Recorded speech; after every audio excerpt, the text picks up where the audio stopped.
As well as the standard fair use policy, this video is protected under the Treaty of Peace and Friendship 1787. Moors are awake. We are taking our place on this planet. My nationality is Moorish. No! Don't break my window! Don't break my window! Do not break my automobile! Oh, damn it! Damn it! Let me repeat that again. This is what Councilman Kenny asked. It says, it talks about solely only for those 4 areas: unregistered, suspended, or registration, or unlicensed, or suspended license. Are you permitted to take the car? This is the question. If the person cannot produce an auto insurance proof that is not grounds for removing the vehicle. Judge Perry said no. Correct. Judge Perry said correct. There's not grounds for taking the car if they don't have those things. This is the meeting that they had, but it's not public. It's a scam that's going on. Everything that they're doing, they only targeting certain areas when they're doing this. And then it also goes into Morano asked the question. That's right. If your car gets confiscated for one of those 4 infractions, they're not criminal acts. All moving violations are infractions. That's all they are. Breaches of contracts. But they never teach people that they are contracts. But this is the case. I mean, the meeting that they had. And then they also was talking about how it wouldn't cost the city 10 cents to do it when they started implementing it. But see, people need to have the motor vehicle law book to actually find out, can they do that? Now, what they're taking the vehicle, what they claiming to take the vehicle under is Title 6309, which is, where's 6309 at? Now, I'm going to read to you what it is in this book. And which book is that? This is the Pennsylvania Motor Vehicle Law. Okay. And they have this in the courtroom, believe me, man. They have this in the courtroom. 6309.2. Immobilization and towing and storage of a vehicle for driving without operating privileges, right?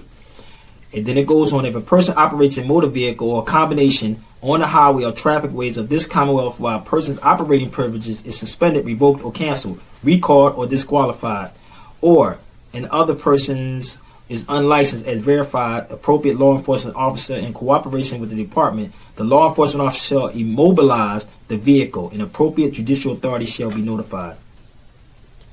That's the way they're supposed to do it. Immobilize don't mean take. It means to stop it. You remember they used to tell you to get out your car yet? You just said that last time, remember? Right. Yeah. That's what they're supposed to do. You're supposed to stop it, and that's due process, and then you have a hearing on it. Right. They don't do that because they know people is not reading this. That's one of them. There's only 2 ways they can take the car. Now, this is the second one, just for those that may be looking and say, well, they quoting 6309.1. Where's that ticket at? Did I show you that ticket? This is their tickets, right? On the back of their tickets, they have all the citations that they will give you on the back of here. But on here, they only have a couple of them. 6308 they got on here. 1606 they got on here. 1501 and 6308 and 1311. This is on the back of any ticket that they give you, right? Now, I'm showing to tie everything in on what they're doing to people. Now, 6309.1 says impoundment for non-payment of fines, vehicles in combination with a gross vehicle weight rating at 17,000 pounds or less.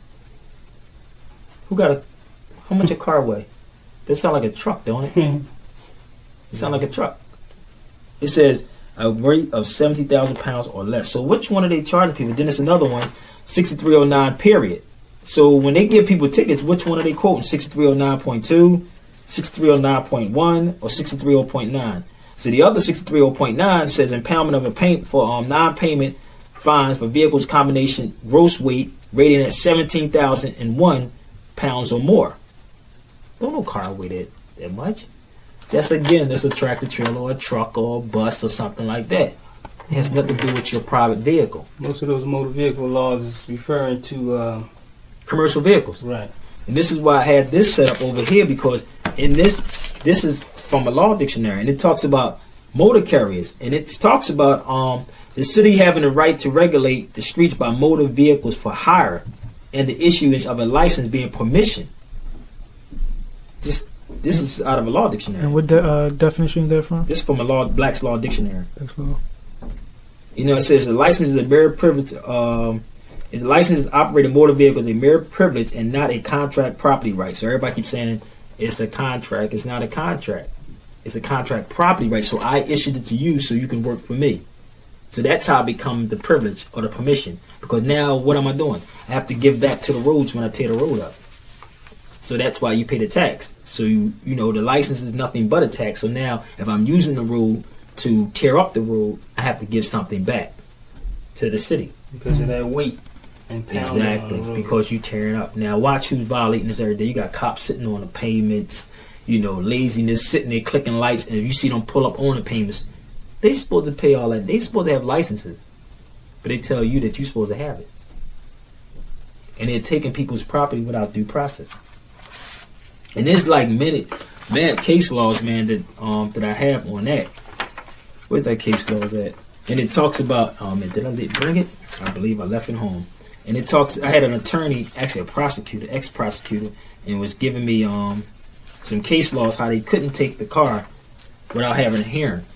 If I can find it in these piles. And what about if a person don't have a driver's license? The thing is that I'm very careful about telling people not to have the driver's license because I know how ignorant the police are. Right. People need to be educated on this type of information, have the motor vehicle law book, so if you do or don't have the license, you know how to go in and challenge them. Because they have this book. When you go to traffic court, they have this book. You can quote every section in here.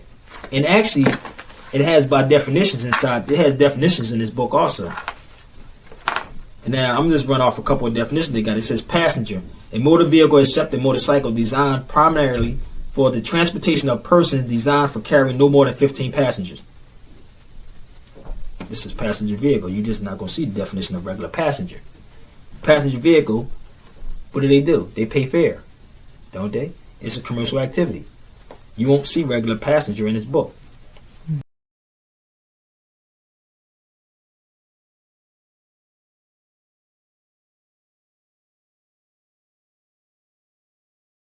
No, I'm not even quite sure what Sabir Bey's intentions are by reading these definitions. I guess he's trying to run with the whole more sovereign citizen thing and the I'm not driving for commerce, and now he's trying to say that passengers only pay. But as you can see, this is from the Black's Law Dictionary 6th edition, and it clearly states what it states. On other occasions, the word is interpreted as meaning any occupant of a vehicle other than the person operating it. So, Sabir, what are you trying to teach here?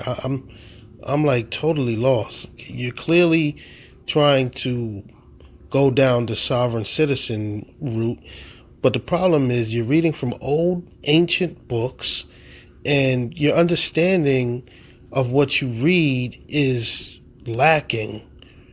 So just stop it. Motor carrier. It says one is a motor carrier vehicle, a truck, tractor, trailer, combination gross weight, registered gross weight exceeds 17,000 pounds. That's motor carrier vehicle. Motor vehicle. A vehicle which is self-propelled except one which is propelled solely by human power or by electric power obtained from overhead trolley wires. Which one do you have? That's all you have in here. So which one everybody having? Which one? The motor vehicle, motor carry vehicle, motor vehicle, or which one? So this is what you'll find in the book. Excuse me, Sabir Bey. What in the doohickey are you talking about? And what in the doohickey is your point? It's very convenient of you to pull out a dictionary with such a vague definition of what a motor vehicle or a motor carrier is. First and foremost, I can tell that that dictionary that you're reading from is ancient. You didn't even tell us which dictionary it is that you're using, because you know that any intelligent person will go and see that whatever you're reading is probably just obsolete, and you don't want that type of critique. So I'm still not even understanding what your point is here. But since you act like whatever dictionary that you're reading from is the end all be all, talking about which one do you have, Let's go into you Moorish sovereign citizens' favorite dictionary, Black's Law Dictionary, and let's see what it says on motor vehicle.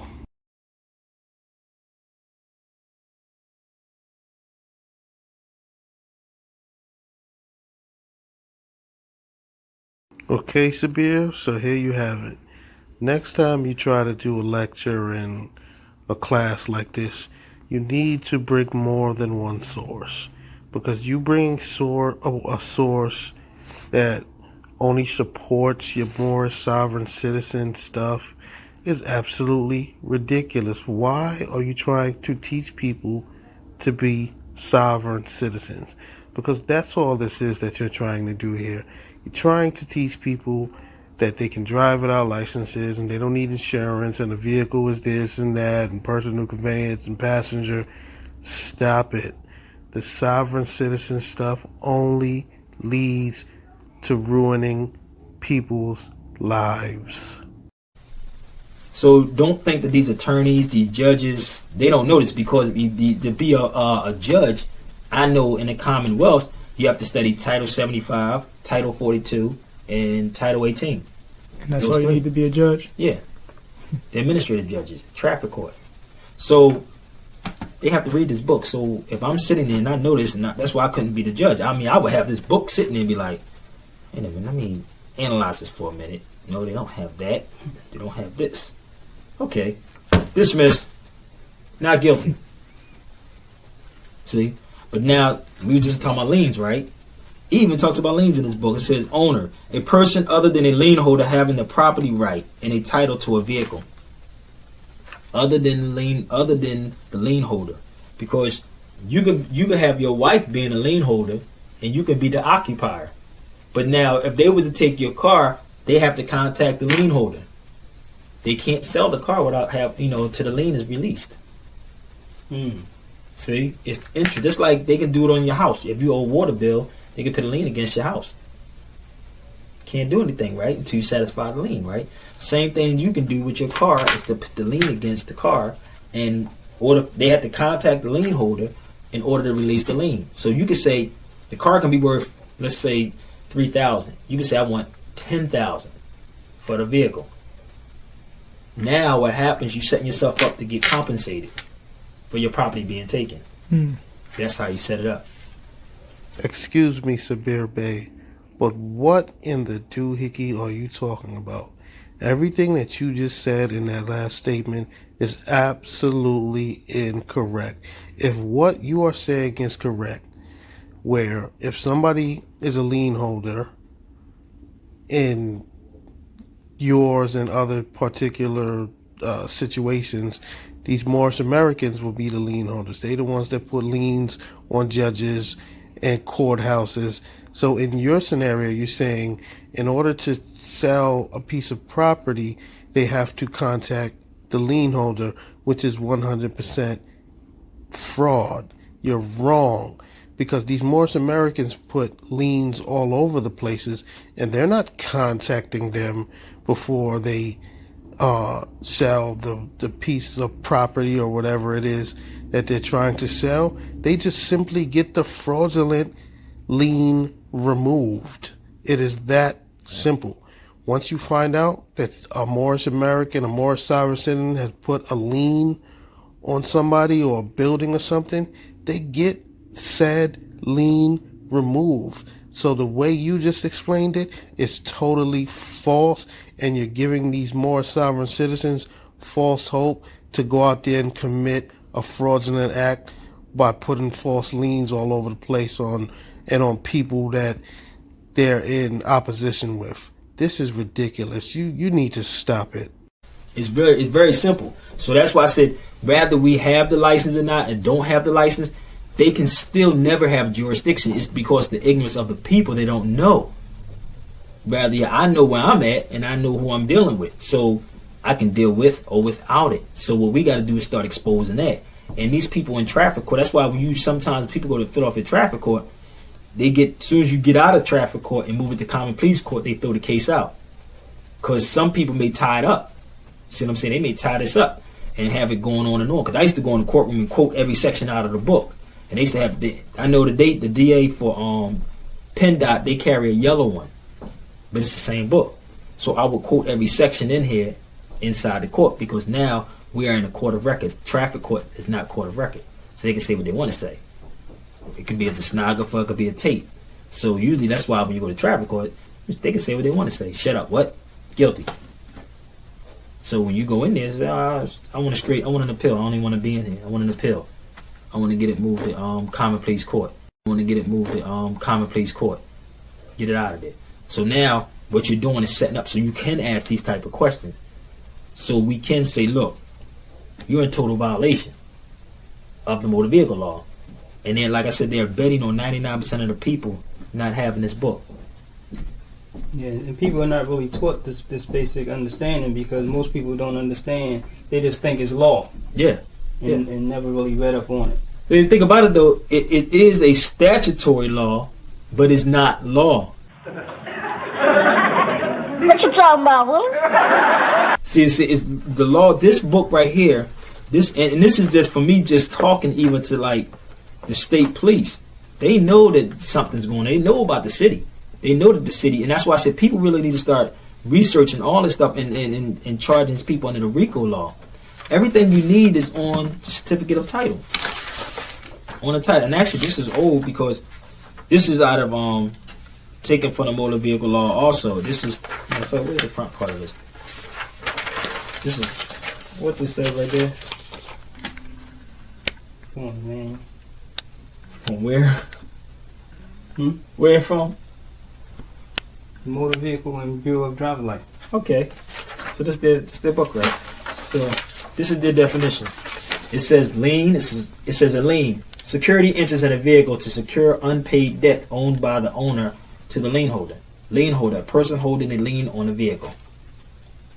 So everybody that gets a certificate of title never puts a lien on their vehicle. Excuse me, Sabir Bey, but what in the doohickey are you talking about? Are you suggesting that when someone purchases a car, they should put a lien on their own vehicle? What are you talking about? It is sad that this man is out here actually trying to teach people, and what makes it even sadder is that some people out there will actually listen to this and try to follow his advice. This is absolutely ridiculous, and then it's a wonder why more sovereign citizens are being laughed at. Like, this all started with Taj Tariq Bey, and now it has extended to a bunch of other more sovereign citizens. As you can see, Sabir Bey is out here teaching this nonsense, and this foolery will only just have you losing your property. Why would somebody, I don't even know if it's possible that somebody can put a lien on their own vehicle. So what are you talking about? That's the only thing they don't clean up. Alright?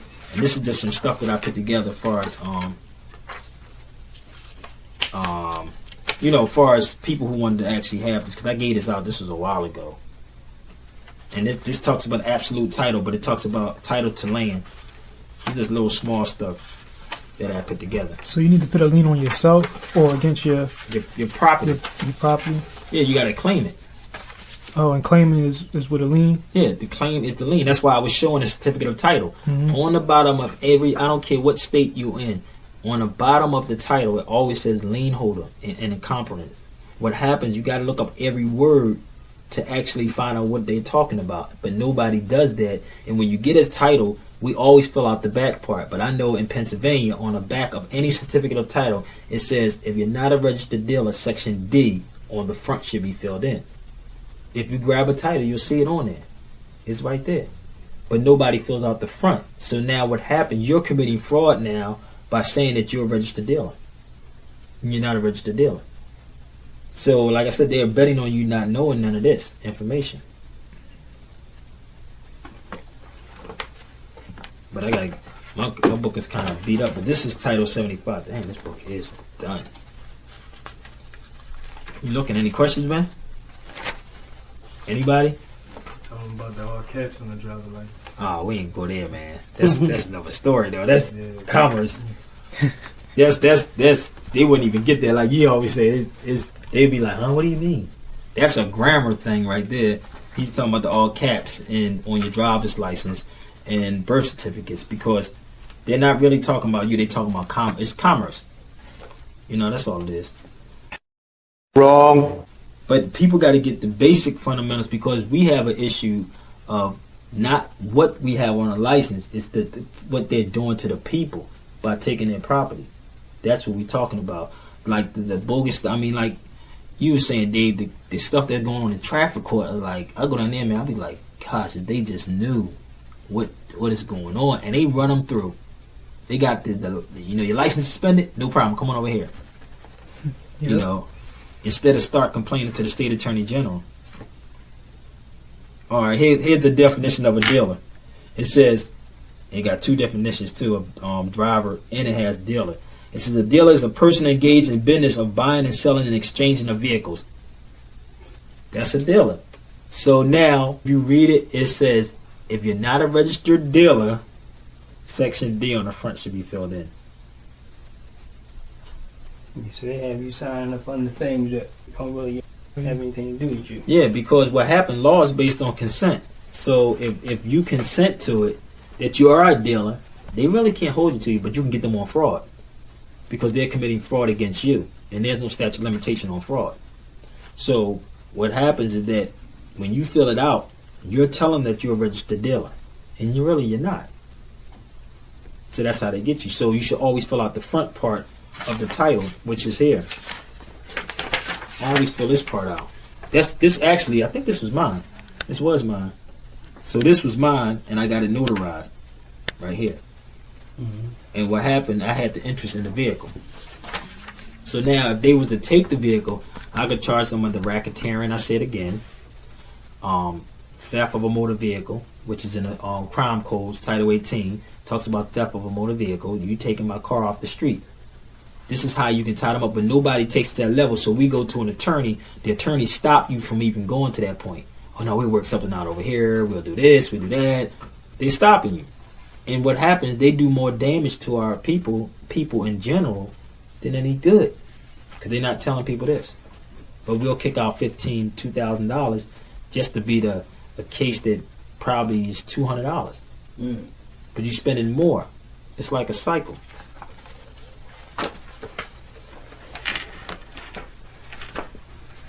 Any questions? Don't bring up no man. No grammar stuff, man. Pertaining to motor vehicle law, man. Tell them about the searches and seizures without a warrant. Oh wow, that's in Title 18 too. Damn, that's in Title 18 also. You can just say that searches and seizures. They can't search you and seize you. Damn, look at this. This is what an application for a search warrant look like. Oh, this book got everything in it. But it ain't this Title 75, man. This has this is what they supposed to look like when they come. This is the layout. This is an I think this is Title 18. This is what it's supposed to look like, man. There's a couple pages. Search warrants. This is the probable cause piece. This is what they supposed to give you this when they come in your house. They just bogart and come in your house. And take your car. Huh? And take your car. Yeah, take your car and all that. But like I said, there's a procedure. What happens if, let's say, even though we know that we're dealing with criminals, I know that I'm dealing with criminals. So rather I roll my window down, they'll try to break the window. You know what I mean? Like I said, you can get them again on highway robbery, threat. That's it's a threat of your life. All this. If you get out your car, they ask you a question sometimes. Really, state police officers do. They say, "Can I search your car?" If you pay attention, state police ask you that. Local police don't ask you that.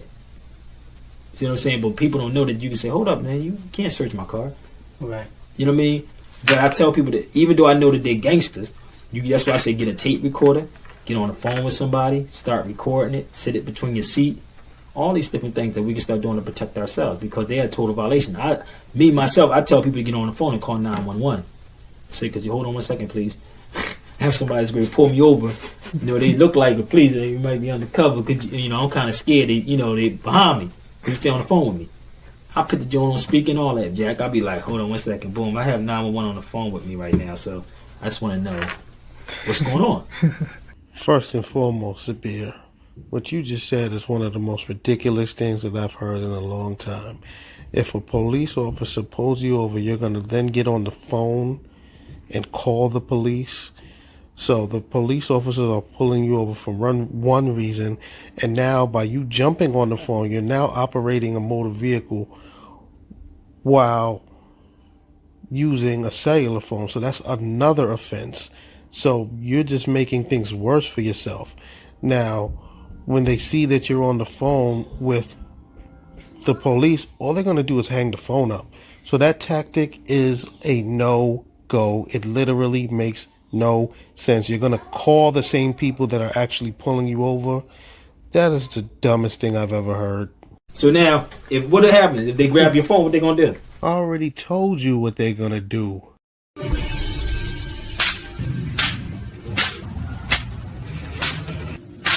And that's exactly what they would do. Hang up the phone. They grab the phone. Isn't it being recorded? So now when you go to court, well, no matter what they do to you, it's being recorded. So that tape can be subpoenaed inside the courtroom. Now everything being taped with 911.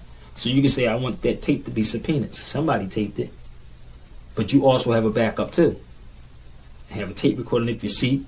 And even if they take it and break the phone and throw it away, it's still recorded to that point. Exactly, because what happens, I've known stuff that people hang the phone up and somebody call 911, and you may be arguing with somebody and you hang the phone and they know exactly where it's at, trace it, have it there. They do that all the time. It's recorded. So now, you got two types of way to record it. You're going to tape it yourself, you're going to call 911. Especially if it's an undercover cop. I just want to ask you some questions. What are you pulling me over for? No, you can't search my car.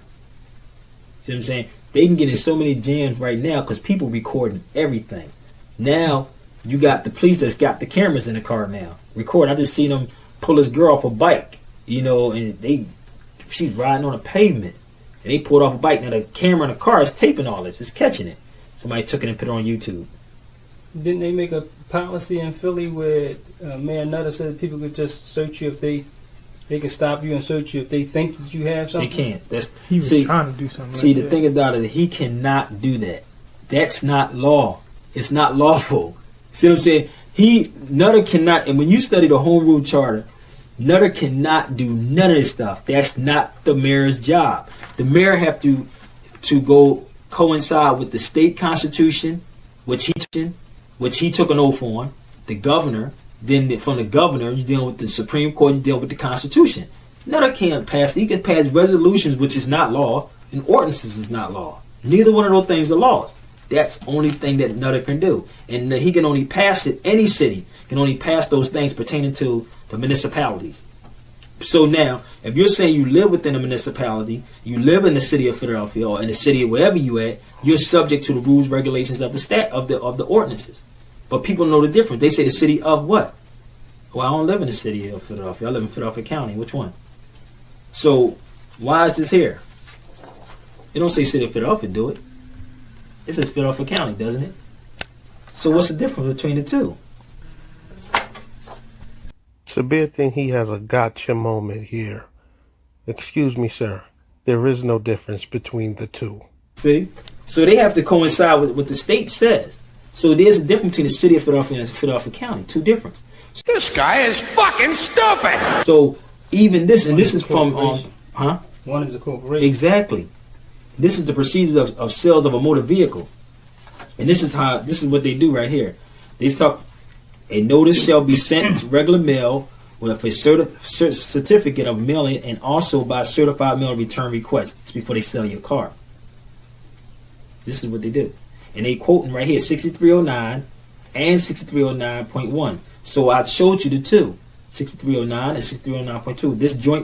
This joint general court regulation set for procedures to the following of implementing of section 6309 and 6309.1 to certify the rights and responsibilities of various parties involved in the impoundment process, which may lead to the sale of impoundment of a motor vehicle and the transfer of the same title. It's right here. It's a procedure they go to. So now, they're supposed to immobilize the vehicle, have a hearing, and then they come back, and then they're supposed to take the car.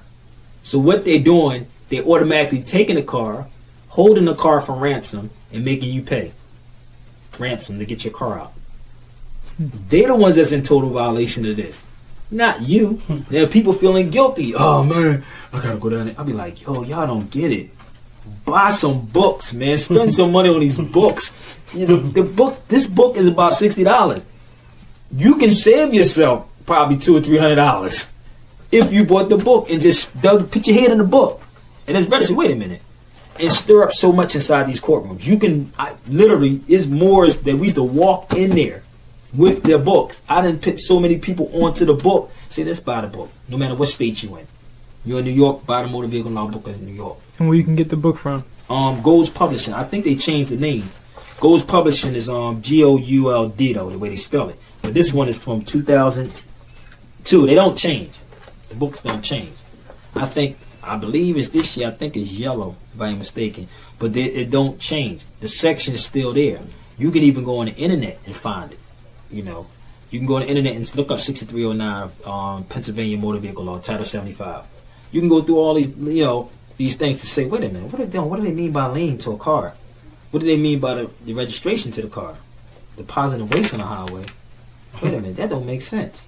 Explain to everybody what you were talking about again with the two. Which one is the corporation? And the city of Philadelphia. You got the city of Philadelphia and Philadelphia County, which is two different. The Philadelphia County is ancient. You're an idiot. The city of is a corporation. City is a corporation. So when you start dealing in the law dictionary, it talks about the cities being municipalities, which is corporations.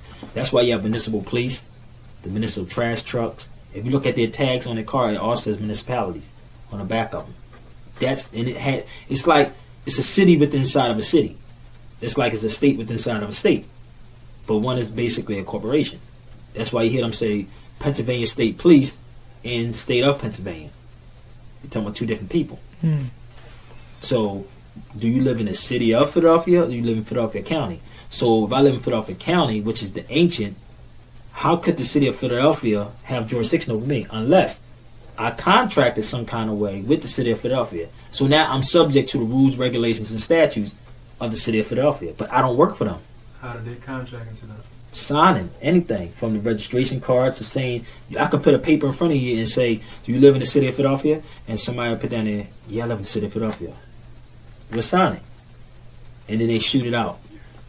So now you're subject to everything that Nutter's putting out. And once you sign it, that's a contract. It's a contract. Because now there's two types of signatures on that paper. And then the contract becomes law. Exactly. It's not really law, but they can't get involved in you signing that because it was voluntarily. That's why they say ignorance of the law is no excuse. Well, so you agreed to it once you signed. Exactly. You agreed to it. So now once you agree, they can't argue with you. What you're arguing for. But nobody's really teaching people like what it really means. Like, what do they really mean by city of Philadelphia? What do they really mean by Philadelphia County? How could they take my property without due process? Again, we don't claim it. We're not putting liens against whom it is. So now, what it is that when we was younger, they say, I can turn 18, I can get a driver's license. Oh shoot, no problem. They get you while you're young. I can get a driver's, and nobody questions what a license is at all. That most people don't even know these cases exist because they are away from the public. It's mad cases that said that you have a right to travel. You didn't need the driver's license. Nobody teaching the people the fundamental principles of what a driver's license is. You see, Sabir Bey is here teaching that Moorish sovereign citizen nonsense, the right to travel and this and that. This is exactly why these Moorish Americans are getting their windows smashed in and are being carted off to jail because they look up to people like Sabir Bey and Taj Tariq Bey. They listen to their nonsense and they actually go out in the real world and apply it and wind up finding out the hard way that none of that nonsense works. The driver's license is a privilege. So it's like it's something that's granted to somebody. Yeah. Well, in law, the language is very different in law compared to Webster's. It's not really that much of a difference, though. It's not that much of a difference. If you look up license, probably in Webster's, it's going to almost say the same thing in law. But this is driver taken from Black's Law Dictionary too. Now listen to this.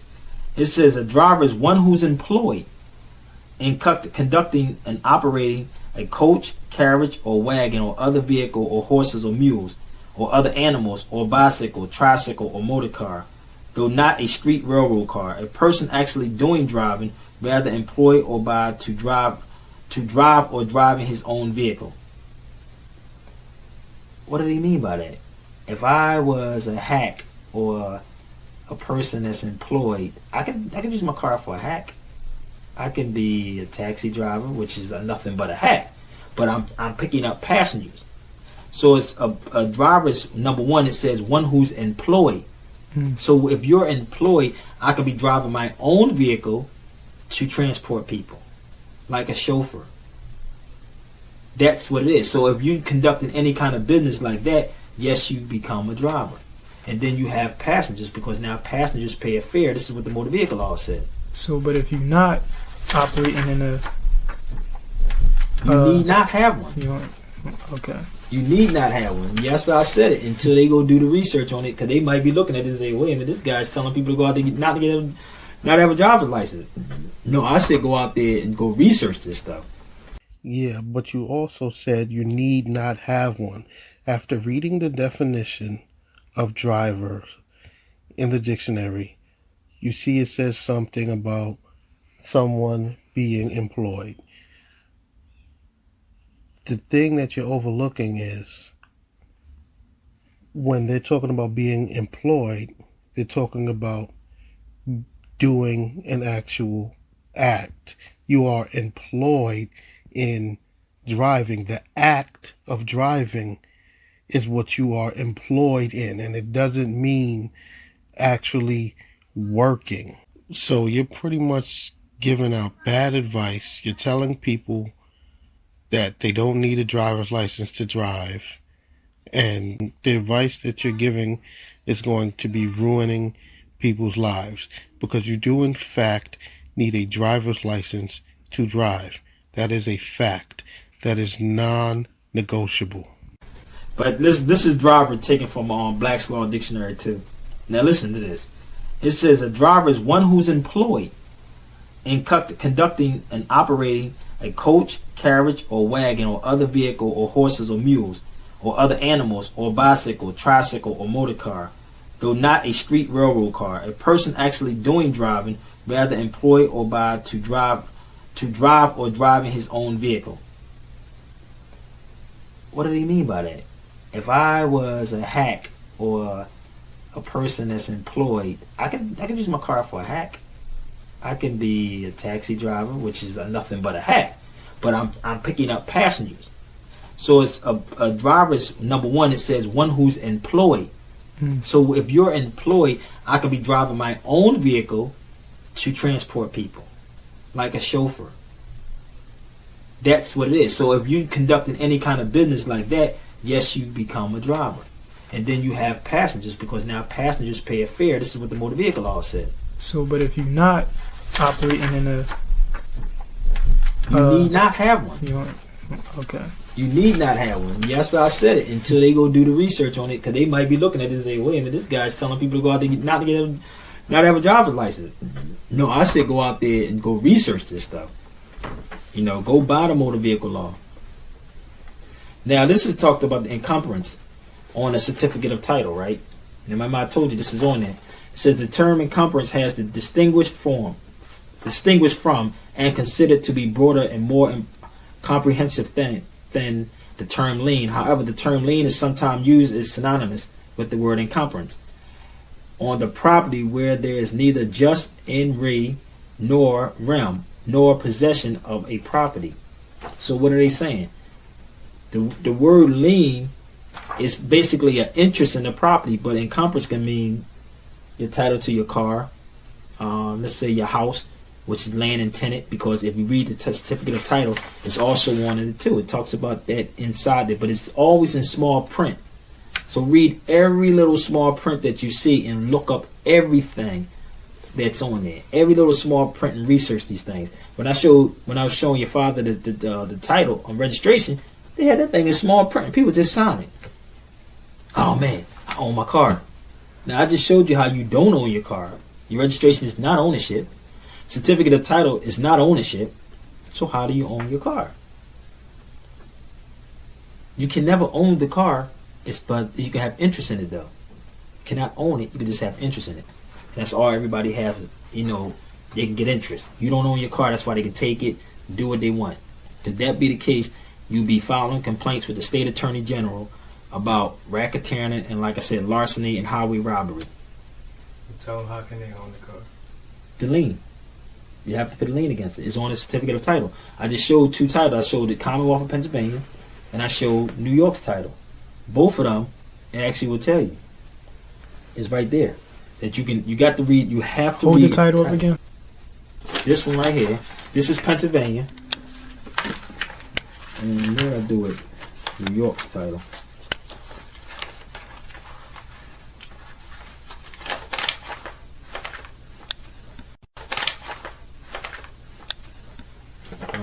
You got that one? Yep. And this is New York's.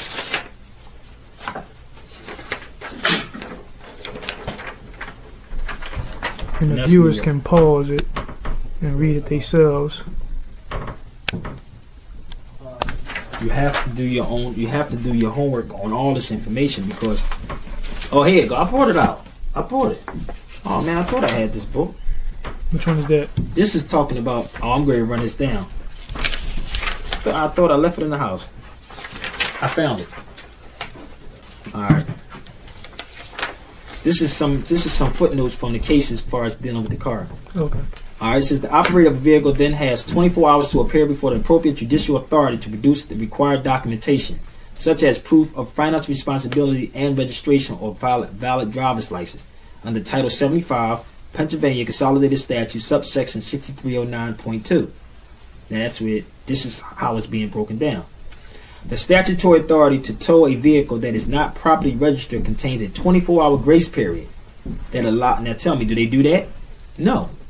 It says the statutory authority to tow a vehicle that is not properly registered contains a 24-hour grace period that allows the vehicle operator or owner to demonstrate that the vehicle is indeed properly registered and insured, or that the operator is properly licensed. This appears to be the important element of law, which satisfies due process. Remember I just said that. It prevents the Commonwealth from improperly confiscating a person's property. See what it just said? So they dealing with due process. 24-hour period. Do you get 24-hour period? No, you do not. They take it right then and there. Alright. Alright. It says, having to demonstrate the car was not towed in accordance with the statutory provisions, we briefly return to section 3352 of the Motor Vehicle Law of Title 75. Both the trial court and the Commonwealth have claimed that the section 3352 encompasses the community caretaking functions of the police that properly allowed the police to tow and search the vehicle. This notion was voiced by the Commonwealth versus Hennigan. Alright, that's the name of the case. But there's a couple of things that I just want to run down. There's no question that the General Assembly has granted the local government the authority to remove any abandoned or junk vehicles. See, your car is not abandoned nor is it junk. They have to be abandoned or junked vehicles, and that's under Title 53 of the Pennsylvania Statutes, subsection 46202. The vehicles in question here, however, was neither abandoned nor junked. So the only way they're supposed to take your car directly off the street, if it's abandoned or junked. Now you listeners tell me, what are they doing? There's racketeering. It says also, go on.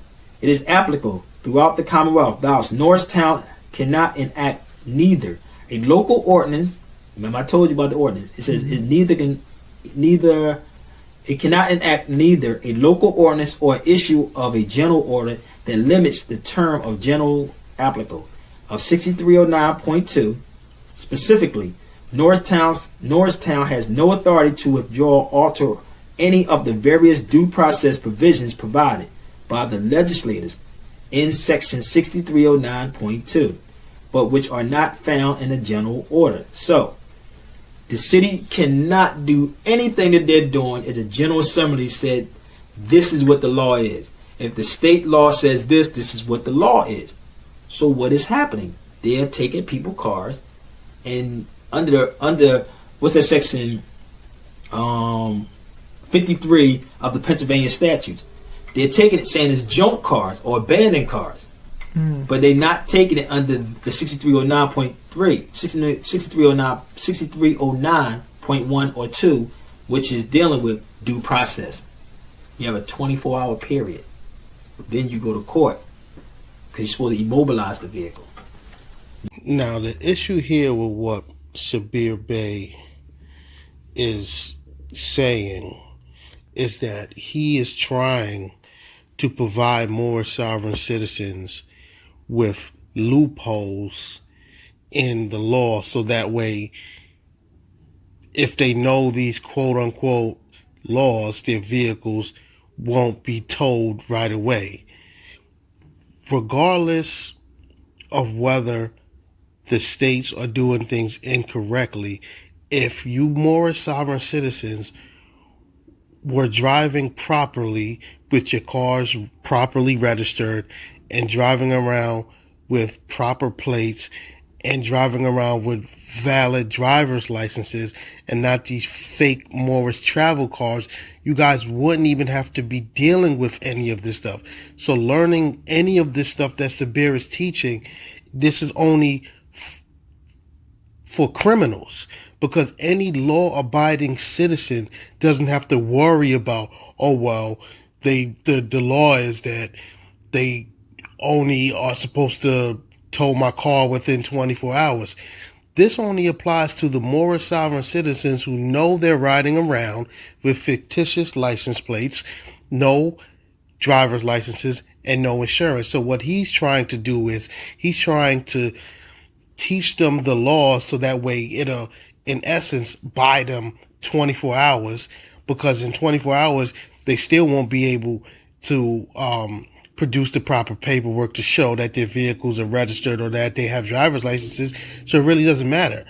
All you're doing is wasting, is buying them 24 hours, and they actually don't need it because they won't be able to produce anything legitimate within those 24 hours. So what he's doing is trying to teach criminals how to buy time. Not take it. No, this thing get even deeper, man. There's some more cases in here. And it was funny because this was given to me by a prosecutor. It says, when a vehicle is immobilized to subsection A1, the operator of the vehicle may appear before the appropriate judicial authority within 24 hours from the time the vehicle was immobilized. The appropriate judicial authority may issue a certificate of release. So they got to immobilize the vehicle, not take it. You got 24 hours. Right? Right. It says if certification if a certification of release is not obtained within 24 hours from the time the vehicle was immobilized, the vehicle shall be towed, stored by the appropriate towing storage agency. See? They said if the certification of release is not obtained within 24 hours from the time the vehicle was immobilized, the vehicle shall be towed and stored by the appropriate towing and storage agent under subsection C. So what they doing to people is they bamboozling the hell out of people. As I stated, even if what you're saying is correct and they are towing people's cars on the spot when they're supposed to be doing it within 24 hours, the state recognizes that these Moorish fools driving around with these fictitious plates and licenses, they're not going to be able to produce the proper paperwork to get their cars released. So what they're doing is they're not wasting their own time. They know, okay, let's hook this thing up now and take it to the tow yard. It is what it is. If you Moorish sovereign citizens would drive around legally, then you wouldn't have to worry about this. Now, this video is teaching Moorish sovereign citizens how to drive around illegally. He's telling you that you don't need a license and yada, yada, yada. So he's teaching criminal activity. This is absolutely ridiculous. And how were you able to start getting over people like this in general? Well, you got bogus commercials like, if you don't have insurance, you know, your car can be confiscated. Insurance companies are private. So you're going to force somebody to get insurance? Look up the definition of insurance. It's an agency. They're trying to force somebody to contract with somebody. They don't force you to have life insurance. They don't force you to have fire insurance. They don't force you to have house insurance. So how are they going to force you to have car insurance? It's all one big scheme that's being done. Alright. It just talks about the impoundment. It says, a defendant motor vehicle may not be impounded for 24 hours. Now, this is what it is. A defendant motor vehicle may not be impounded for 24 hours after it is immobilized, so as to enable the owner to or operator of the immobilized motor vehicle which to appear in traffic court within 24 hours of this vehicle's immobilization, furnish proof of registration and financial responsibility. Can we please get it? Because they might think I just made this up, bro. Highlighted section? Right there. They might think I just made this up. I want to get it even a little closer because they might think I made this up.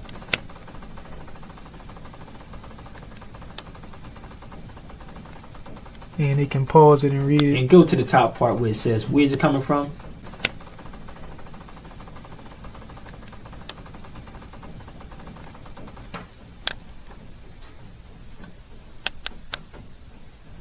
The Court of Common Pleas of Philadelphia County, Philadelphia Traffic Court, First Judicial. Joint General Court Regulations, Court of Common Pleas and Traffic Court, number 98-1. Now you tell me what they're doing to people. How can they take somebody's property straight off the street? Don't expect an attorney to tell you this. They're not going to tell you this information right here. So they are in total. Man, let me. And the judges and lawyers at traffic court, they all know this.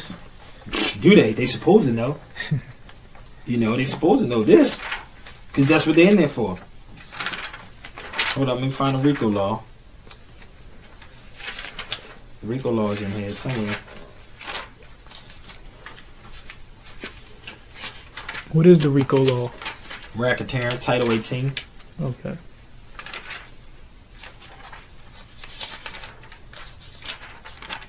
And what the police officers do every day. Hold up.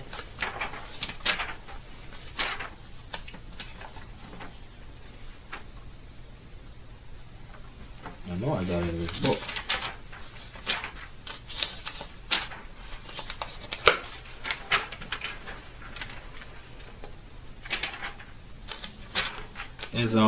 I know it's in Title 18. Title 18 of the United States Codes. I don't know if it's in this book, but it's the racketeering law.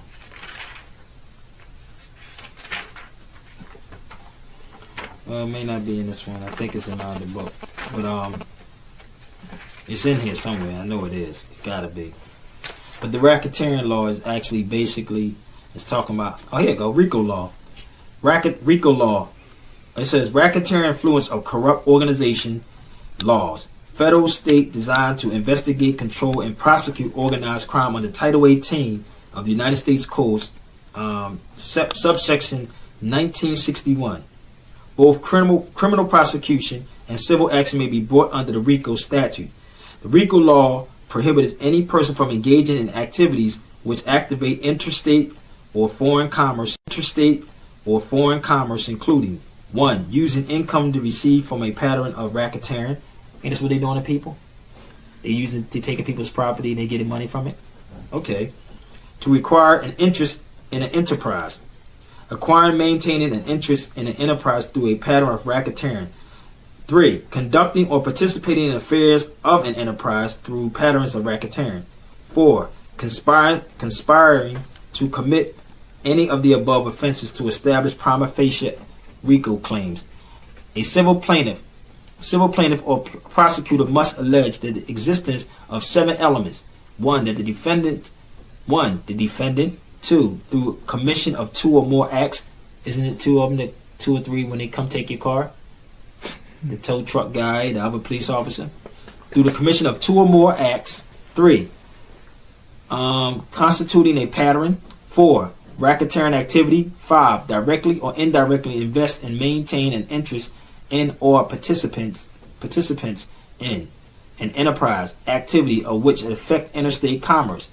Title 18, United States Codes, subsection 1962. So, everything that they're doing is racketeering. It's RICO. Wrong. This is what the police is doing. That's why I said they violate your life, liberty, and property. Those 3, life, liberty, and property, is being violated. They threatening you with a gun, they stopping your liberty, and they taking your property. There's no laws for this. There's none. See, what they're doing is they putting everybody else inside commerce. You're acting like you operate in commerce. This is what they're doing to people. Man, this thing, I tell you, you want to see how deep this rabbit hole go? It goes very deep. Very deep. And people, what I'm seeing now, people are really getting fed up with this, man, because this type of information is not being publicized on radio. It's not being published unless you come to Civil Alert, and that's about it. You come to my show, you're going to get this type of information, but you're not going to see it on mainstream radios, mainstream TV. You know, they're going to tell you, oh, he broke the law when you don't even know the law. And half these cats that's on TV and radio talking about somebody violating the law, or he don't have a license, that's why he's speaking out against us. No, I do have one of their commercial activity licenses, but I'm trying to show people the real deal on what's going on. This is what is happening. I know that I'm up against criminals, the city halls, the traffic courts. I know that I'm up against criminals. But the thing about it, though, there's a procedure, like it says, due process must always be upheld. Your property cannot be taken without due process. These bogus attorneys, these bogus politicians, these bogus behind judges, and all of them, they're all in cahoots, man, to keep the people deaf, dumb, and blind. So this is why radio, get a hold, real brothers behind radio, on the radio, real brothers on TV. They're trying to, like, right now the internet is where everything is at. The YouTubes, the MySpaces, internet radio, internet television. This is where we're going to get this information out of, because they don't, their invested interest is to keep the people at bay. They need the money, so they talk about everybody else as criminals, but these cats is criminals. And we raising more and more slaves, more and more every day. Do a rundown on what's all the books and paperwork they should get. There should be nice tools to have when doing your research. Yeah, this is one. This is the Commonwealth Constitution. If you read through this Constitution, it will tell you in the first pages of this. It says, all inherent powers inside the people and all governments are founded on their authority and instituted for their peace, safety, and happiness, for the advancement of these ends. This is in the Commonwealth Constitution. So how the hell can a cop tell you what to do when you're supposed to work for you? This is another one. And you want to get broken down about the traffic court. What is traffic court is about? When did traffic court get established? It's an institution for people that operate in commerce. Traffic means you're trafficking something. It's commerce. Black's Law Dictionary. Title 75 of the Pennsylvania Motor Vehicle Law. You got Webster's Dictionary. You got Black's Law Dictionary.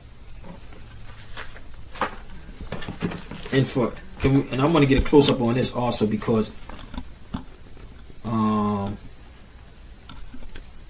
the definition of traffic, because we go to traffic court, all right?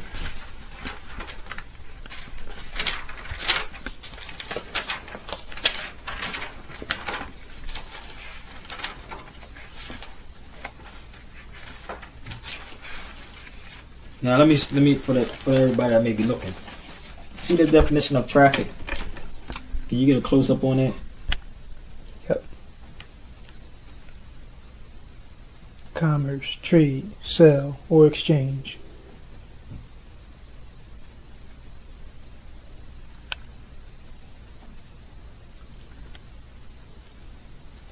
So now you tell me, why are people in traffic court? Where is it that you're doing this right here?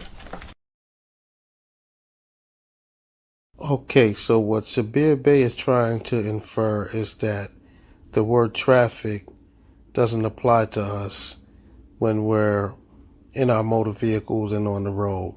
But he doesn't understand that it actually does.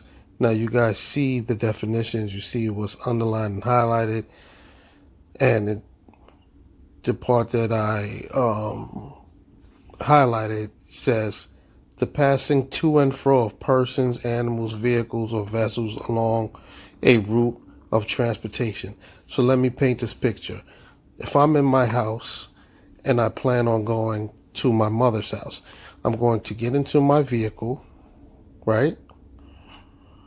And I'm going to take a certain route to her house to go visit her. So I would be, that falls under the definition of traffic. I will be driving my vehicle along a street. Everything I just said fits within that definition. So the fact that Sabir Bey doesn't understand that when you're driving from destination A to destination B, you are taking a route from destination A to destination B, and you are on that route, you're going along a street or a highway. So you do fall within the definition of traffic. So I don't understand why he doesn't realize or understand that. But then again, this is pretty much a more sovereign citizen class trying to educate more sovereign citizens how to be better criminals. It is not to help them, and because the quote unquote man is doing them wrong. No, this class he's trying to teach more sovereign citizens how to be better criminals and how to not follow the rules and to try to look through the loopholes so that way you can get away with driving unregistered vehicles and driving without licenses. That is the objective here. He is trying to teach them how to be better criminals when he should be trying to teach them how to stay within the law, not how to slither around the rules and this and that. This is no good. This is Taj Tariq Bey sovereign citizen talk, and it will ruin your life. Do not follow this stuff. Be a law-abiding citizen. Follow the rules. You're not doing that, man. I just broke down driver, somebody that's employed. Traffic court. They say you're trafficking drugs. What are you doing? You're moving drugs from place to place. So, well, why are we here? These are the questions that need to be raised in traffic court. These are the questions that need to be raised in common pleas court. These are the questions we need to have raised in superior or supreme court.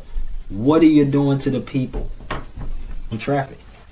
And traffic, and I was talking about which book is that from? That's Black's Law Dictionary. It should be in that. It should be in that edition also. Nobody's doing any of this stuff right there. The first thing it says what is commerce. Commerce, trade, sell. Nobody asked these questions, man. Nobody asked none of these questions. Define traffic to me. I mean, my mom told me to ask questions all the way around. I just wanted to know. What do they mean by traffic? What do you mean by somebody's driving? See, what they did, they flipped it because, if you watch the TV, they say we have drivers. Well, they say we have drivers and we have passengers. But nobody questions what a driver and a passenger is. Nobody says anything. So now we just go along. Yeah, well, I was driving down the road. So when you bring up stuff like I'm traveling, what the Constitution says, they be like, what are you talking about? Yeah, ain't nobody stopping me from traveling. I heard stuff like this. Ain't nobody stopping me from getting on the plane. Ain't nobody stopping me from getting on the bus.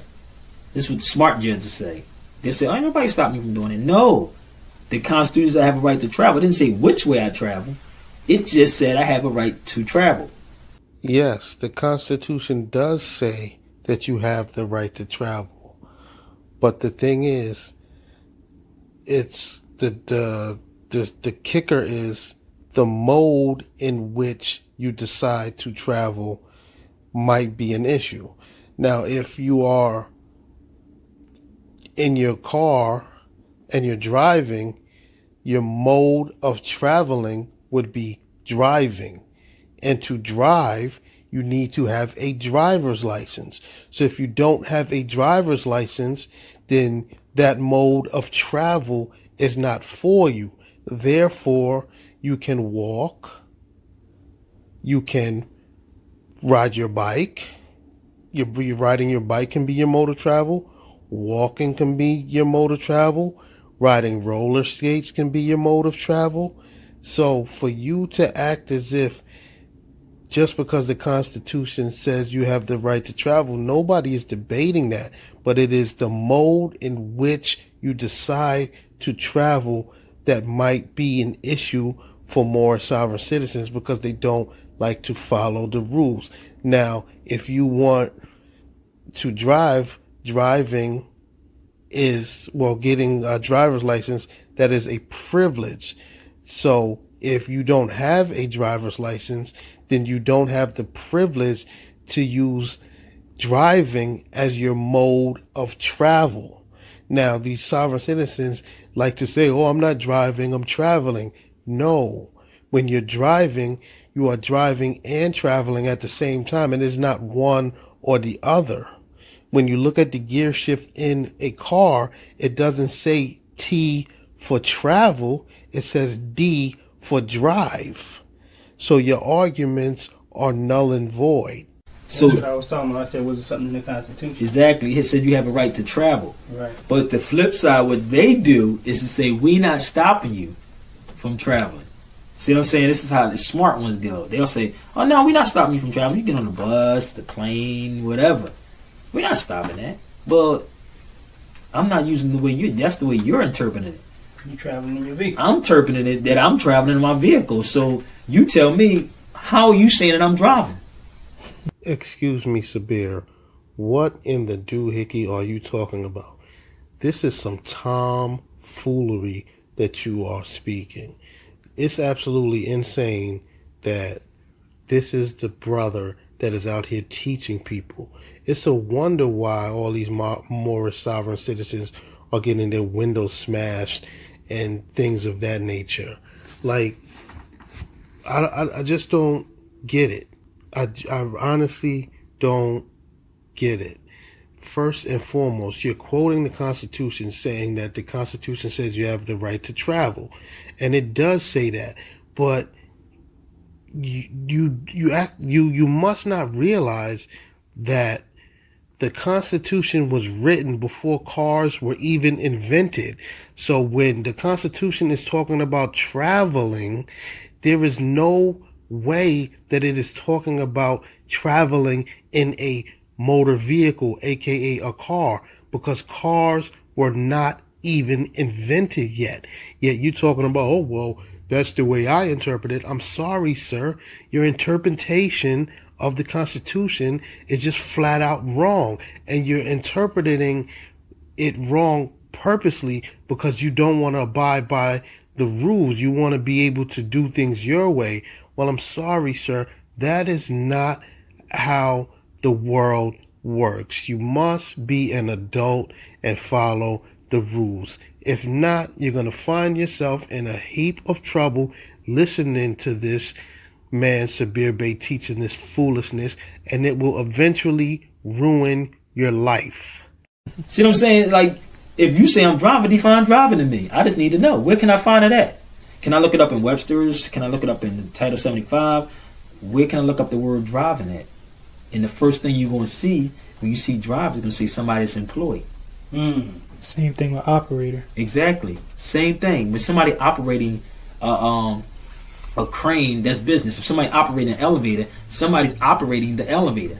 So you come on as a passenger, but you are the operator. They used to have that back in the day. They used to have somebody in the elevator that would operate it, and then when you read the certificate, it says operator's license. Get in the elevator and read it. It says operator's license, and it tell you what day the certificate was issued. See what I'm saying? So you define to me what operator mean. You define to me what driver mean, and then define to me what traveling means. So if you can define these things to me, I submit. I'll pay the ticket, not a problem. But nobody's questioning these things right here. Nobody's saying, look, define to me what you mean by driving. Because I'm telling you, I heard them say this, man. I heard them say, well, ain't nobody stopped me from traveling. I hear this all the time. But wait a minute. My traveling is not the way you're talking about traveling. Well, brother, no, you need to have licenses because you got people out here that have accidents. I know more people got driver's licenses have more accidents than a little bit. And I know people that don't have license that has never had an accident. So you should be teaching them because it's all commerce, number one. You should teach them the rules of the road. That may be something a little different. If you peep what they do, private planes, you don't need a license. You notice that? Right. Private planes, you don't need a license, right? But when you start getting a commercial plane, you get a commercial license to fly a commercial plane. You get a certificate when you drive. You get a certificate when you drive a private plane. They say you're qualified to fly that plane on a private plane. But in a commercial plane, what happens? You got passengers. Now you are flying, so you get a pilot's license. Difference. It's the same thing with the car, but nobody's tying these two together saying, wait a minute, if I'm not a chauffeur, why do I need a license? I'm not a chauffeur. I'm traveling with my family. So I don't need a license. So I can agree with the certificate, no problem. Let's get a certificate. But if it's the law, why they tell you go apply for a license when the law said I'm supposed to have a license? See what I'm saying? So what am I applying for? A privilege to do something? They do it. So nobody questions none of these things. If the law says I'm supposed to have it, why do you give me an application telling me apply? Because apply means I'm applying for something. So I need a benefit now. So what are you giving back to me when I'm giving to you? This is what we should be looking at. But this is so yo man, you be surprised me attorneys. I try to sit down and talk to them about this with this, and this even be over their heads. They be like, oh man, that's too much, dude. Or just go over here and get the dumb ones over here. You got a problem with your driver's license, no problem. Pay me $500, we're gonna get it back for you. That's what they do. But now, if they're forcing you to do it, I always tell people, put this stuff under duress. You're forcing me to sign. You're forcing me to have this. You're forcing me. Okay, now, when I give you this in a courtroom, we in a court of record, I give you the license. Say, could you read it? I don't call him Your Honor, but could you read what's on it? Give it to the cop. Let the cop read everything on it. And then he might say your name, he might say your address, he might say blah, blah. Did you read a little further down where it said all rights reserved and it was under duress? Did you read that part for the record? And if they question you about what they mean by the rest, oh man, you're forcing me to do this. Because the 13th Amendment said I can't be compelled to do anything because that's a form of slavery. See, everything we got to do, we got to deal strictly with the law because they don't bring the law up. So if the Constitution says I can't be compelled to do this, that's a form of slavery. Compelling somebody is forcing somebody to do something. So the 13th Amendment forbids that. That's there. What are you talking about? We got the Constitution right here. You took an oath on the Constitution, right? Police officer, judge, prosecutor. Y'all did. Not me. You did. So let's tie them up the same way they tied us up. Have us keep coming back and forth inside the courtrooms. We got to know how to play the same game, but we need the tools to do this. Because they think the Moors was even the Moors that was coming in, they thought we was away from all this. They thought we was like outlaws. They said, no, reality, y'all the outlaws. Because outlaws mean that you're outside the law. We are in the law. You're outside the law. So we're dealing with the law. And we just trying to bring it to the people. Like I said, people misunderstand that. You say you don't, have to have a driver's license. They say, oh, what you trying to undermine the law or undermine the government? Yeah, and it's almost the exact opposite. Yeah, because they don't know, and they don't know, and that's why they say ignorance of the law is no excuse. But who's really teaching us law? Do we have attorneys coming back after they went to law school and saying, "Look, let me teach you this. Let me show you this." Now, if you know a little bit of something, they would open up to you. If you know a little bit of something, they'll share it. But if you know nothing, shit, I'm gonna fleece you. What they used to have in their house back in the day? You said the two things? A Bible and a law dictionary. In colonial days, they had a Bible and a law dictionary. Cause a lot of these law dictionaries go back probably like 1700s. They had both of them. But this is just not Black's Law Dictionary. You got words and phrases, corpus juris secundum, Merrick, George Prudence. You got a lot of stuff. And when you go through the whole volume of this and you look up every word, man, you be thinking that that means something. Man, that has total different meaning when you start going to a higher court. And this is why they cut you off and don't allow you to go to the higher court, because they have to keep it the way it is. The furthest you go, if they let you, will be the common pleas court. Common pleas. You get an appeal from traffic court, go directly to the common pleas court, and sometimes they stop it right there. You know, we won't go no further. And sometimes they don't want to fight it anyway, because it'll be a waste of time. They just shocked that you took it from that point and came over here. Most people try to go to traffic court and trying to force this stuff on traffic court judges, man, and they don't want to hear that. It's not a court of record. We can say what we want to say. We're going to lock you up. And they have lines of brothers lined up. I'll be like, gosh, 65% of the people is locked up for nonviolent crimes. 65% of the population is locked up behind that. They're not moving. Driving in the car is not a crime. It's an infraction. So how could you lock somebody up for that?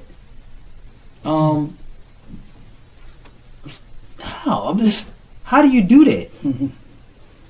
This dude is just rambling on and on and on and on about nothing. But I must admit, this is a younger version of Sabir Bey, and I actually like this version of him better than his current self. Now, in current times, he is so arrogant and he just swears he knows it all. But this guy right here, he seems actually more intelligent back then than he does now for some reason, which is odd. But regardless, he's sitting up here teaching all the wrong things.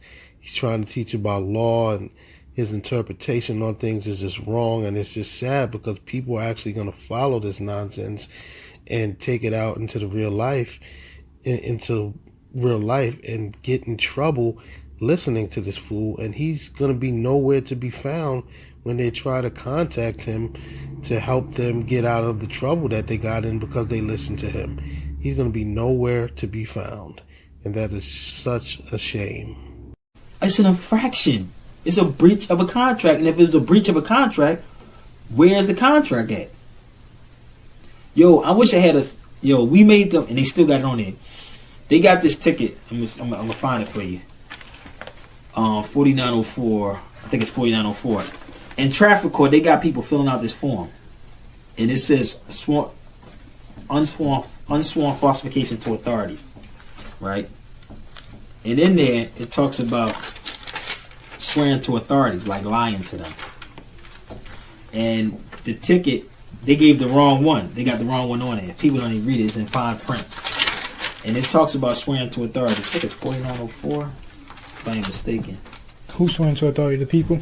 Yeah, they fill out these forms in traffic court. Here you go. 4904, unsworn falsification to authorities. It said, a person commits a misdemeanor for the second degree if he intends to mislead a public servant in performing his official functions. So, in traffic court, they got the wrong code on there. If anybody in Philadelphia traffic court read it, they got 4703 on the card. 4703 is not unsworn falsification to authorities. Where's 4703? Yo, man, I'm telling you this. When you start seeing all this stuff, like reading everything, and we don't, like I just told you, you just sign it, they know that you don't know. Where's that 47? I think it's 4703. It might be in here. It's 4703. It's somewhere in here. Yeah, 4703. Retaliation for past official actions. That's what they got on the ticket. Now, I wanted to bring that to show you that the violators form, it's a form they give you when you fill out and fill off the traffic court. They give you 4703, but they'll tell you it's for unsworn falsification to authorities. They know people not reading. And I guarantee it's still on the books to this day. What's the day's date? The 13th? Trust me, the 13th of 2009. We did this 5 years ago. Trust me, in Philadelphia traffic court, it's going to have 4703 on there, but 4904 is unsworn falsification to authorities. And what's 4703? It's retaliation for past official actions. And that's what they list under that title? They took 4703 and put it under 4904 joint for unsworn falsification to authorities. And people fill the form out. They get everybody fill the form when you come in there. And everybody's and not even thinking that they got the wrong codes on there. This is in Title 18. And they do that purposely? Purposely. There's no mistakes in politics. There's none. And I wish I had the violators form to show people that slip of paper, man. Yo, it's so much even on the citations. Like, I can go through the citations and be like, God, they're getting these people. They're getting them over and over and over again. But nobody's paying it no attention. Because, again, radio and television is programming you. The real information is not being put out here, man. So, what else, man? What else we going to cover? He said, he said he's going to do a documentary on traffic court, because it's a lot of our people that's down there, man, that's being like, whew. Yep, it's going to be right on YouTube. Huh? Documentary going to be on YouTube. It's going to be, they're going to be they bamboozled, man, because this, I mean, I beat my book up, y'all. You can tell I read my books, but these are just some of the sections on here. That's the back of the book right there. Goes quick find locator. Yeah, everything's like, these are just like the sections that you can go on.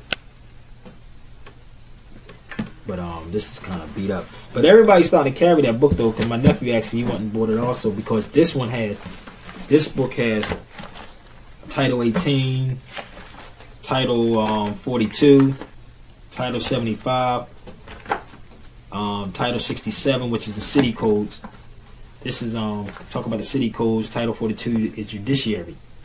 So each part is in here, and you can go down to room what's the chief clerk's office in City Hall, and if you read the ordinances, man, trust me, it's not what you think it is. The ordinances, you can look up resolutions. None of this stuff is laws. It applies to people who work for the municipality. Anybody who works for the municipality, that's what it applies to. Trashmen, police officers. Who else has that on their car? Any city worker.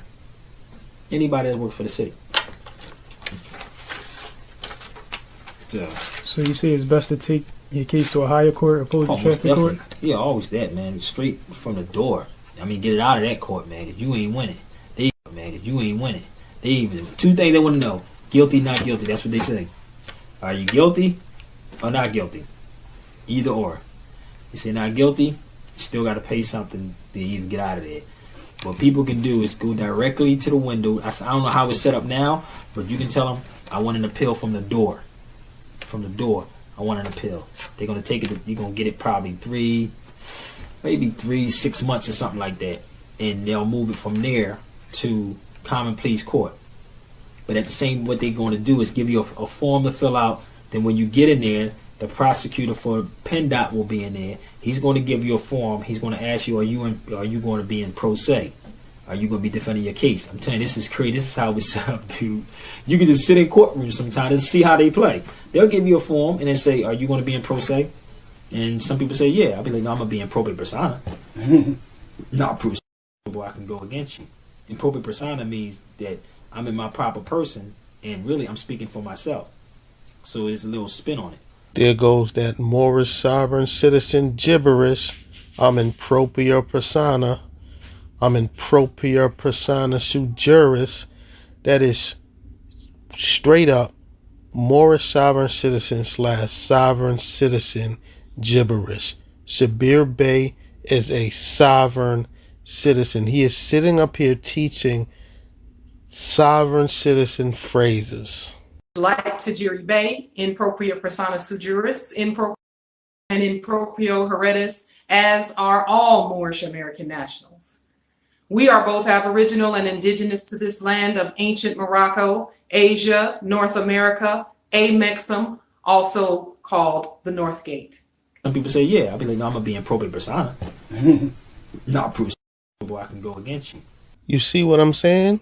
Even Light Tajiri Bey knows that all Moorish Americans are supposed to appear in propria persona sui juris. Like Tajiri Bey, in propria persona sui juris, in proprio heredis, as are all Moorish American nationals. We are both Aboriginal and indigenous to this land of ancient Morocco, Asia, North America, Amexum, also called the North Gate. Yeah, I'll be like, no, I'm gonna be in propria persona. Not prove I can go against you. In propria persona means that I'm in my proper person, and really I'm speaking for myself. So there's a little spin on it. But what they do is more so that you can defend your case. You know what I mean? And then what they do, there's another one. You be in common pleas court. They say, all rise. Do you understand what they say? Do you plead guilty on us? What is a they make everybody stand up. They do them collectively, and they ask them. They say, do you all understand motor vehicle code section such and such? And they all go, yes. That's what they do to people. And then I'm not lying. Like that. He told me that too before. I said, yo, that's what they do. Now, who got this book? Who in that courtroom, those people that stood up and said that, do they have the motor vehicle law book? No, they do not. I'm telling you, this is what they do. I used to be to the point, I used to piss them off so bad that I can see the book from a distance on the counter because I know the book. The prosecutor will have this sitting on the counter. And I will quote every section out of the book as I'm standing there. And I'm quoting sections out of the book. And they would shuck it aside and say, okay, dismissed. Because I know everything that's inside this book. So now, if I'm sitting there and you want me to plead guilty to something, I'm like, okay, well, wait a second. And always got to be an eyeball. I don't stand up with all that stuff. When they stand up and say, I plead guilty. Nah, dude, we ain't going through that, man. What section did you want me to plead guilty to? See what I'm saying? What section? Because you just ran off something and I don't know what it is. Like I just showed you the registration. People think that the registration that you own your car. That was a littering law. The registration ain't nothing but a littering law. So people signing these documents, man, blind. And you doing it to yourself. Tell you, take a visit to the courtroom sometimes. Matter of fact, I might go down there next week. I think they're trying to stop people now from coming in. I really think they're trying. Like, if you don't have a case, I think they're trying to stop you now from even coming in there. So is it public anymore? No, it's private. Because if it's public, you can't stop somebody from coming inside the courtroom. You already searching me like crazy downstairs, so why not that I can't come in? You think I'm gonna have something? Come on, they have classes. They take classes inside the courtroom. That's people who's getting ready to be prosecutors or attorneys. They take them in the courtroom and let them, fill out the court, see what's going on. They do that. So why not you going in the courtroom and see how everything is, being played out? I mean, this is what I wanted to do also, and I want to actually start having people going to law libraries, man, so we can have tours inside the law library to have people look up different sections, like I said, Corpus Juris Secundum, America Jurisprudence. You go look up that section. You go look up this section. You go look up that, and you go look up this, and we all come to the table, and we all have our own, jobs to do, and we look up each piece and tie it all together. And where's the law library located for the people? Well, you got room 600 in City Hall, and City any what you call them, I believe is in every. If I ain't mistaken, it might be in every state too, in every city. Every city has a law library, but I know room 600 in City Hall, they have a free law library. You can go in there and sit. Philadelphia? Yeah, Philadelphia. You can go in there and sit, and whatever you're looking for is right there. Right there. But also, Jenkins Law Library, what are the page? Jenkins and Philadelphia have a law library too. But it's like, I believe it's like $5 to get in that place. What did I do? It's in there. Some of Jenkins. Yeah. This is where I got this from. Yeah. This is a law library too. See, and this says no loans. But this is Jenkins Law Library. And this one is on, where is it at? 7th and Chestnut, I believe. 7th and Chestnut, where R. Goldberg used to be at, down there. It's that's a law library, but that's $5 to get inside that place right there. So I wouldn't even, I wouldn't go in that one. I'd go to room 600. So there's a couple of law, like I said, start visiting these law libraries, start having sit-down talks, classes and stuff like that, man, because it's not going to come from any of these politicians, man. It's going to come from us having these classes. And then closing, I want to get ready to close out. What is this? Oh, matter of fact, here, go right here. Wow. I wrote this down for somebody too. I wrote this down. I don't even know I had that. What is that? 3709. That's the registration, John. I wrote it down because a lady had a ticket, I think. It was, it was either that. I've dealt with a ticket or something, but that's what it is. So you can ask anybody to pull out their registration to a car, and that's what they're gonna get. It's a littering law. That's all it is. So that's about it right now. Until state to the camera, what's your name? Sabir Bey. Okay, so that's the end of the video and the end of Sabir Bey's Moorish Sovereign Citizen class. My only advice is to anyone looking to join this Moorish Sovereign Citizen group, don't do it. Everything that this man has just taught is a misinterpretation of law, and if you listen to his misinterpretation, it will ruin your life. He's telling you guys that you don't need a driver's license. He's telling you guys he's misinterpreting definitions of driving and traffic. Like, there's no need to listen to this. This whole class was pretty much a class to teach Moorish sovereign citizens how to sneak and slither around the law.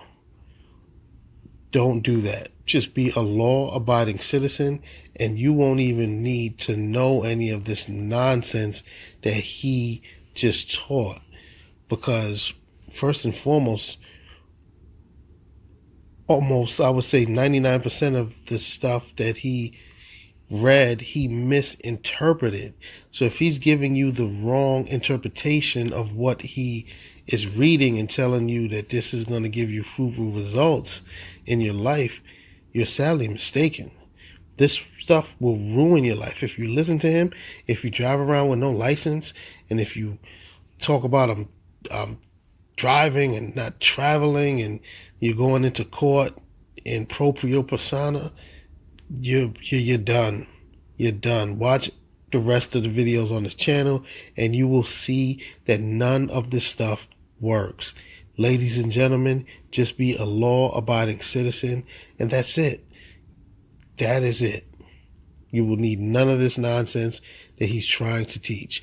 All he's trying to do is teach you guys how to be better criminals. And you don't want to be a criminal to begin with. Just be a law-abiding citizen, and don't listen to this Moorish sovereign citizen foolishness.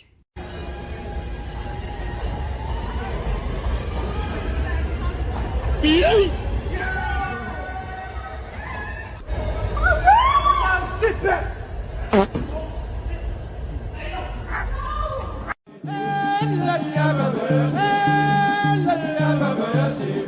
I'm